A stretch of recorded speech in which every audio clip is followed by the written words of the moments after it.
ऐसी मान्यता है कि भगवान श्री कृष्ण के देह त्याग और यदुवंश के नष्ट होने के पीछे महाभारत की एक घटना है।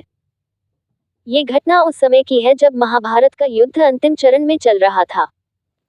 कौरवों की ओर से लड़ रहे सभी वीर अपने प्राण गंवा चुके थे। अब ये करीब करीब तय हो चुका था कि महाभारत के युद्ध में पांडव विजयी हो चुके हैं। ये बात दुर्योधन की माता गांधारी के पास भी पहुंची। गांधारी इस युद्ध में अपने 99 पुत्रों को खो चुकी थी और सिर्फ दुर्योधन ही बचा हुआ था। ऐसे समय में गांधारी का पुत्र मोह उभर कर सामने आ गया और उसने अपने पुत्र दुर्योधन को गंगा स्नान करके नग्न अवस्था में अपने सामने आने के लिए कहा। दुर्योधन माता के सामने नग्न में आने से पहले तो हिचकिचाए, लेकिन माता की आज्ञा के कारण दुर्योधन ऐसा करने के लिए तैयार हो गए। दुर्योधन गंगा स्नान करके नग्न अवस्था में माता के शिविर में प्रवेश करने ही वाले थे कि भगवान श्री कृष्ण वहां पहुंच गए। श्री कृष्ण दुर्योधन को नग्न अवस्था में देखकर पहले तो हंसे, फिर दुर्योधन को समझाया कि माता के सामने नग्न जाना उचित नहीं है। श्री कृष्ण ने दुर्योधन को सलाह दी कि कम से कम अपनी कमर में केले का पत्ता लपेट लो। दुर्योधन को श्री कृष्ण की यह बात ठीक लगी और केले का पत्ता लपेटकर वह माता के सामने पहुंच गए। गांधारी ने अपनी आंखों पर लगी पट्टी को हटाया और दुर्योधन को देखा।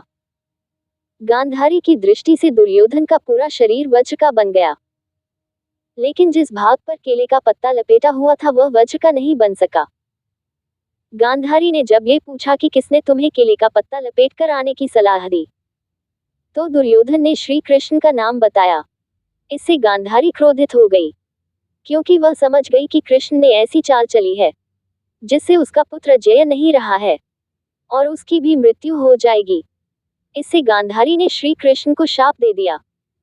गांधारी ने श्री कृष्ण को शाप दिया कि जिस तरह से मेरा वंश नष्ट हुआ है, उसी तरह पूरे यदुवंशियों का भी अंत हो जाए।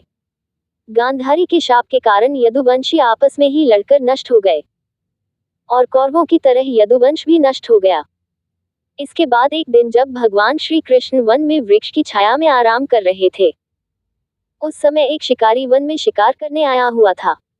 उसने जब श्री कृष्ण के पैरों की आवाज सुनी तो उसे लगा कि वन में कोई हिरण है और उसने बाण चला दिया जो सीधा श्री कृष्ण के पैर में जा लगा। माना जाता है कि यह शिकारी पूर्व जन्म में बाली था, जिसका वध भगवान श्री राम ने घात लगाकर किया। इस तरह पूर्व जन्म में किए बाली वध के कारण श्री कृष्ण ने भी बाली की भांति बाणों से घायल होकर शरीर का त्याग कर दिया।